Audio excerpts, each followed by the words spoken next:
Coming up in our newscast tonight. An opening ceremony is held for the second passenger terminal at Incheon International Airport, just in time to better serve visitors flying in for the Pyeongchang Winter Olympics.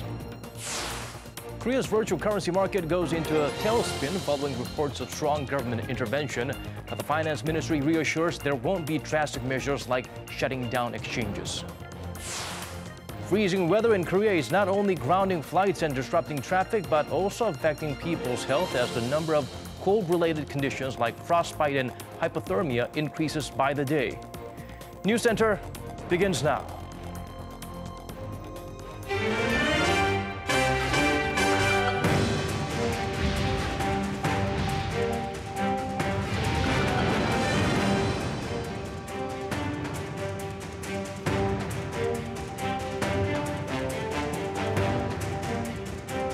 It's 8 p.m. here in Korea, coming to you live from our studio in Seoul. This is Arirang News Center. Welcome to our program. I'm Daniel Che. Let's start things off with a grand opening ceremony for the second passenger terminal of the nation's main gateway. President Moon Jae-in, who was also in attendance, pledged to support the airport further to become a world-class global hub. Hwang Ho-jun has our top story. It took 9 years of construction work and over $4.6 billion in investment. In Friday's opening ceremony, President Moon praised the expansion of Korea's main gateway. 인천공항 제2여객 터미널 개장을 진심으로 축하합니다. 저는 오늘 세계를 향해 응비하는 인천공항의 힘찬 기상을 보았습니다. The new terminal will play an important role in getting people to and from the Pyeongchang Winter Olympics in just a few weeks. In view of that, the South Korean president attended the ceremony along with the Minister of Transport and big-name Korean celebrities.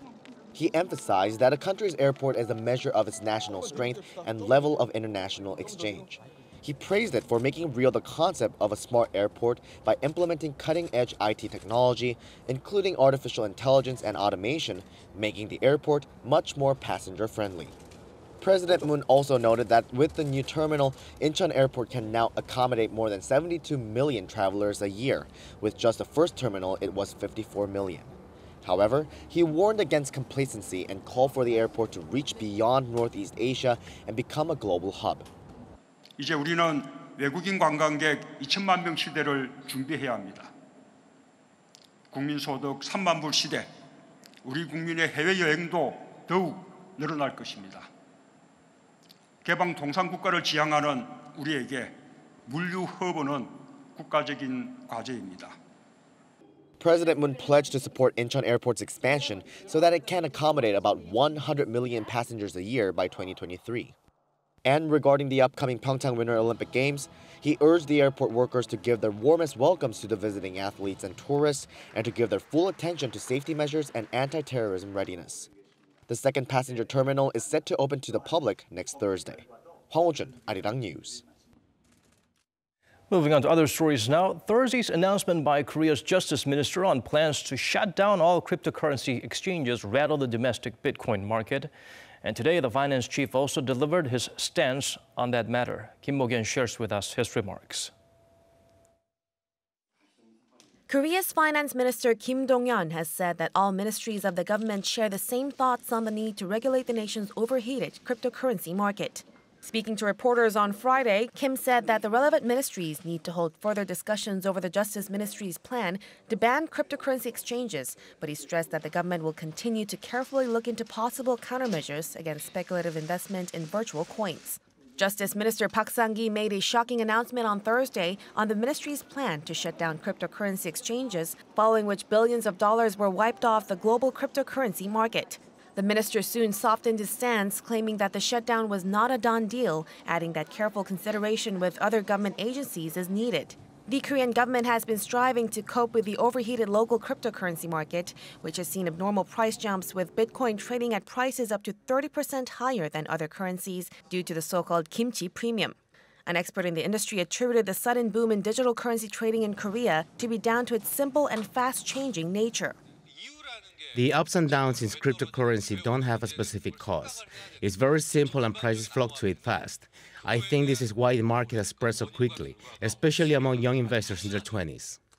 Though Korea is now being called the world's third largest digital currency market, trading is still considered risky as cryptocurrencies are not recognized as financial products and there are no rules yet to protect investors. Authorities have been taking steps in recent months to reduce the speculative growth of such currencies by prohibiting cryptocurrency exchanges for new trading accounts. Kim Mo-gyan, Arirang News. Meanwhile, the KOSDAQ continues its rally, closing 2.4% higher than Thursday. According to our Kim Hye-sung, the surge at one point was so strong it triggered a so-called sidecar to temporarily suspend the tech-heavy market. Trading was suspended for 5 minutes Friday afternoon on Korea's secondary stock index, the KOSDAQ, after futures prices jumped over 6% from Thursday's close for more than a minute. At 1:57 p.m., the surge prompted a temporary suspension known as a sidecar, which is used to cool the market in case of a sudden fluctuation. Shortly after 2 p.m., the KOSDAQ had risen by nearly 4% to 886.6, putting it at the highest level in over 15 years. The KOSDAQ closed Friday at 873. This marks the first 5-minute trading suspension since the Brexit vote in June 2016 when KOSDAQ shares dropped 7%. It's also the first time since May 2009 that the measure was enacted due to a price surge in the KOSDAQ rather than a fall. The rally come a day after the Korean government announced measures to boost investment and ease listing rules on the tech-heavy KOSDAQ to help tech companies raise funds and spur innovation.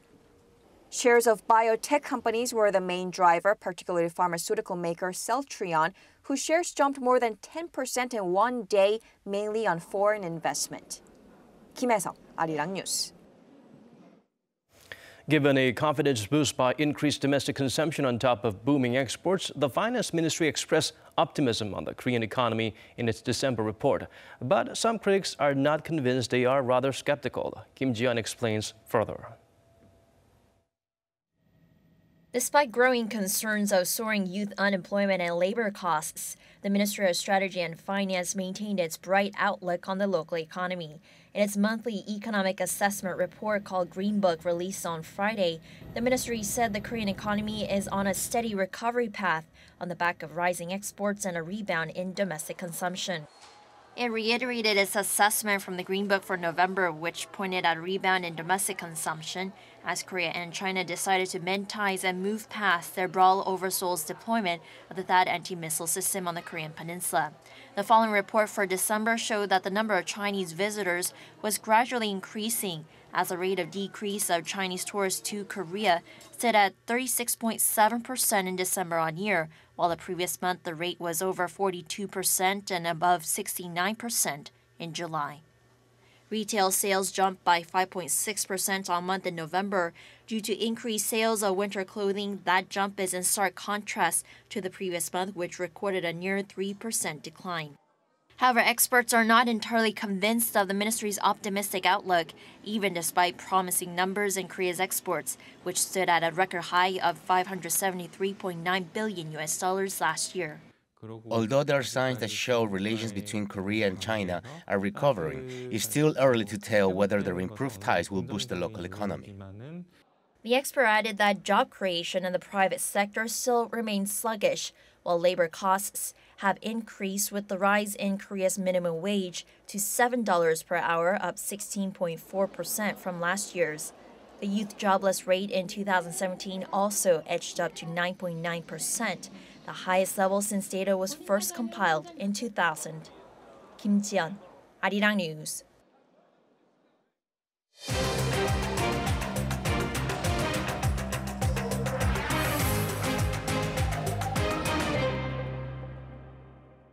South Korea proposed holding follow-up working-level talks with the North on Monday to discuss further details on their participation at next month's Winter Olympics.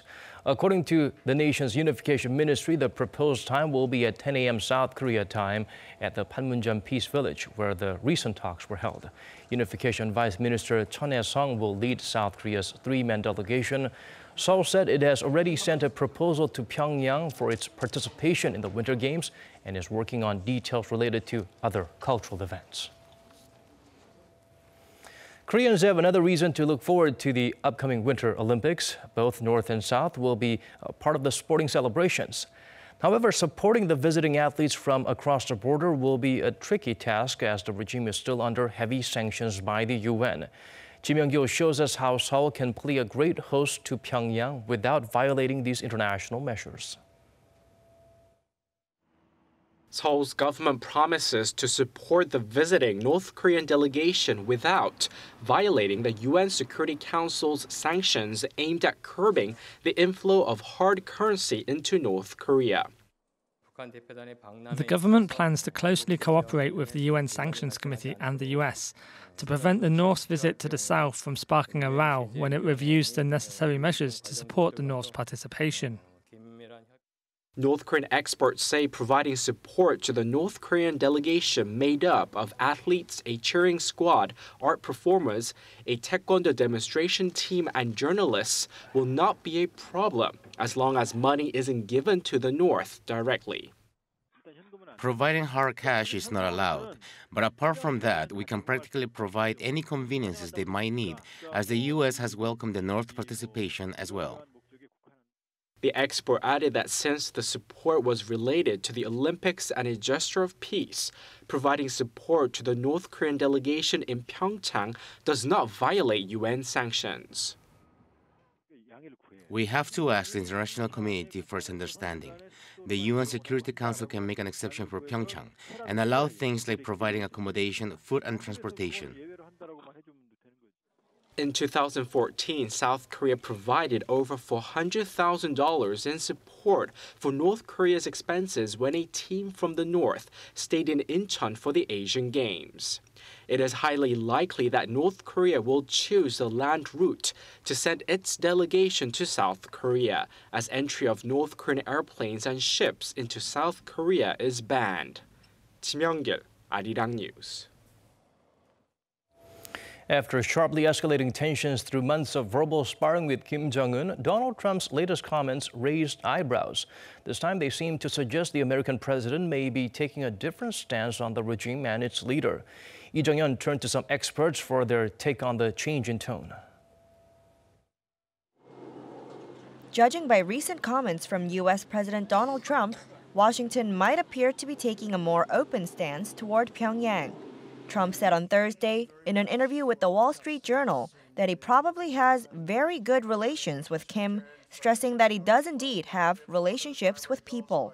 This raises questions about whether a shift is underway in America's North Korea policy, since the comments are in stark contrast to his more provocative choice of phrases like fire and fury or calling its leader Little Rocket Man. But experts say the latest comments, though different, do not signal a change in policy. Trump changes his words according to the situation.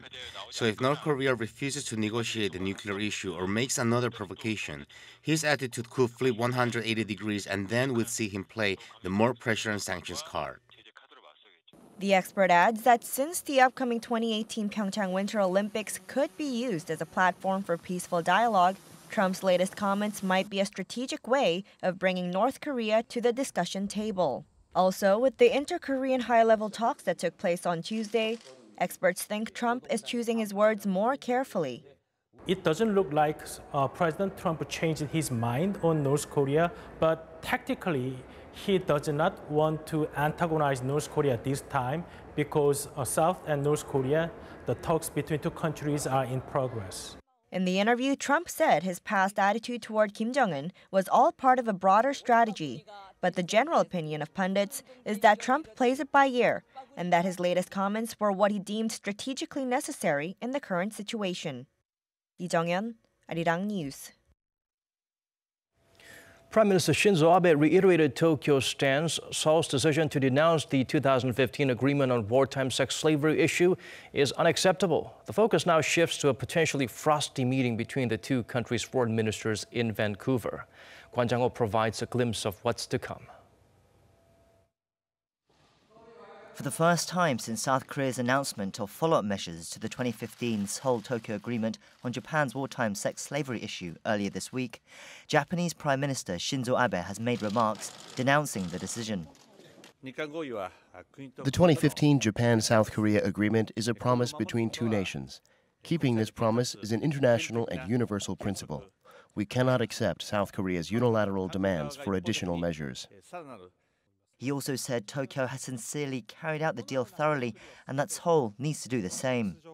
The South Korean government declared on Tuesday that the 2015 agreement was not a conclusive resolution to the issue of Japan's wartime atrocity, and although Seoul decided it will not seek to renegotiate the deal, it did call for Tokyo to offer a voluntary and sincere apology to the surviving victims.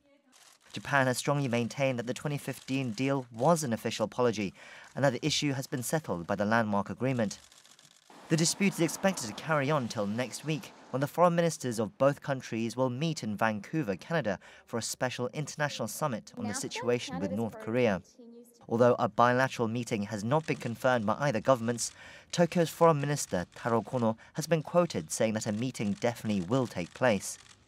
Seoul's foreign ministry said that a trilateral meeting among South Korea, the US and Japan is also being considered on the topic of North Korea and the latest inter-Korean talks.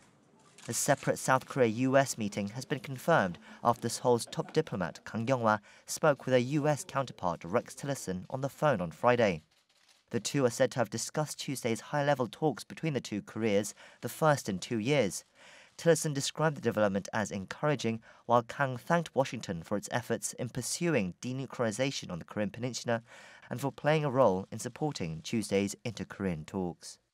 Kwon Jang-ho, Arirang News. 1 out of 3 exhibitors at the 2018 Consumer Electronics Show hails from China, a trend that clearly underscores Beijing's transformation from a manufacturer of low-value goods to technology-related products. Here's Won Jung-hwan with a closer look. Chinese tech companies seeking to challenge the dominance of U.S. firms like Amazon and Tesla have flooded this year's Consumer Electronics Show in Las Vegas, accounting for more than a quarter of the exhibitors. The show's organizer, the Consumer Technology Association, says around 1/3 of the show's 4,500 exhibitors are Chinese.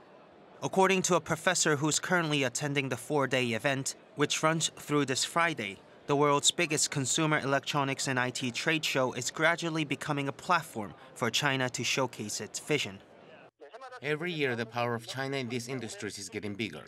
Among the many Chinese companies here this year, the spotlight was on Huawei and Baidu. In particular, Baidu, for example, showcased its own artificial intelligence technology called Apollo. China's biggest tech companies have ambitions in the automotive industry too. Baidu is using its Apollo 2.0 to work on tech for self-driving cars. In addition to automobiles, AI-loaded robots were also prominent. Nearly half of the robot-related booths were from China. The rise of AI technology extends to startup businesses too, which represents the future of China's tech industry. Unfamiliar names from China such as Byton, an electric car startup, got a lot of attention. On Sunday, Byton unveiled an electric car that with one charge is enough for a week of urban commuting. Chinese startups are succeeding in getting a lot of attention publicly, and in that regard, Korean firms still lag behind. This year, Korean startups did participate in the CES. Overall, some received awards for innovation, but some of them didn't get much attention. I think that it will be very important for our startup companies to show their products more often at global exhibitions like CES or NWC. Participating in the CES could help local companies stand out from their global competitors, and in turn help them get funding, particularly at a time when investors are becoming more cautious. Won Jung-hwan, Arirang News. Kiddos refers to people my age who continue to maintain their love and interest in items that were designed to appeal to a younger demographic. A new reversal of that term is on the rise here in Korea. Adult kids, children that wear makeup and adopt traditionally grown-up practices. Park Hee-jun zooms in on this unique phenomenon. Young girls applying makeup, getting their nails done, and enjoying a foot spa. These are the scenes that are becoming increasingly common in Korea. Referred to as the adult kids trend, young children are imitating adults by adopting their beauty and lifestyle practices. The cosmetics sector best shows this growing trend. Here at a chain cosmetics store in Gangnam, there's even a separate corner just for children's makeup. From skincare products to colored makeup products, the store offers a wide range of choices for its younger customers. To suit children's tastes, some cosmetics products are designed to resemble popular characters. And of course, they're made of ingredients that do not pose any harm to infants. According to local e-commerce platform SK Planet, sales of children's cosmetics on its website increased 29% on-year in 2017.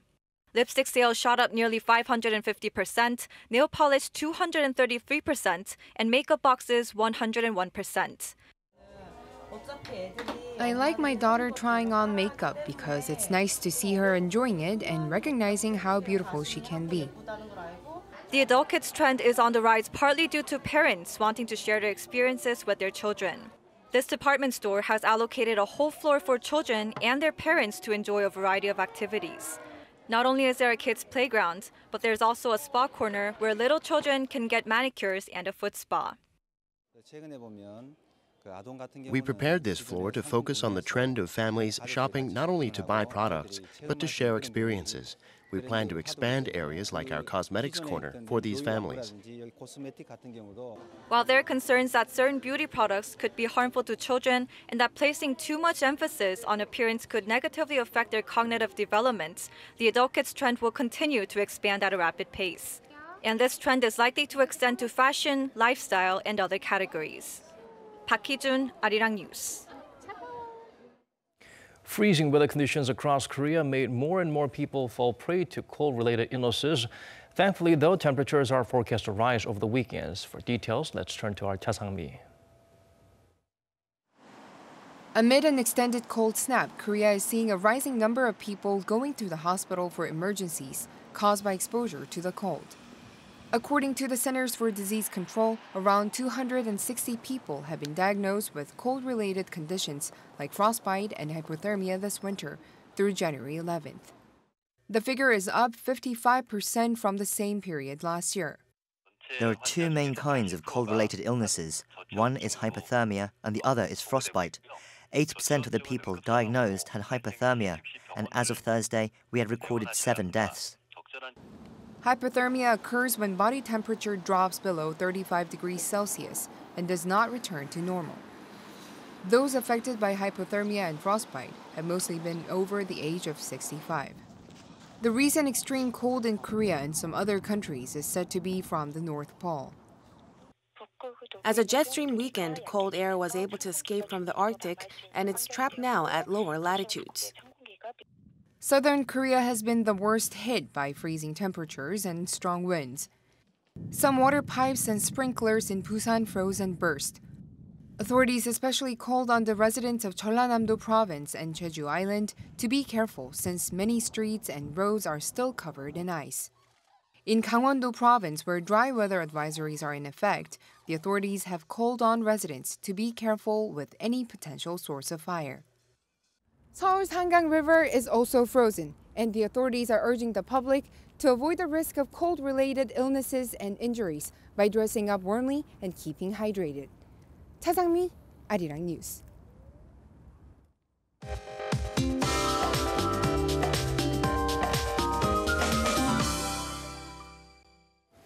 Time to turn to Michelle Bach at the Weather Center for the updates you need. Michelle, I believe you have some warnings for us. Well, Daniel, the cold front we faced the last couple of days is finally weakening, leading to cold wave alerts being lifted in many regions, including the capital Seoul. However, don't hang up your jackets just yet because conditions are still chilly in various parts of the nation. And Seoul will finally see the mercury bouncing back into the positive territory by Saturday, and on Sunday, temperatures will return to the seasonal averages. Meanwhile, between tonight and early morning tomorrow, the central region can expect some light snow. And looking into the readings, Seoul is expected to start the day at -7 degrees Celsius, while Daegu and Busan begins at -8 and -5 degrees respectively. And during the day, Seoul will reach up to 2 degrees, with Gwangju and Busan at 5 and 7 degrees. And temperatures will remain bearable next week, but be ready for some nationwide precipitation as well. I'll leave you with the weather conditions around the world.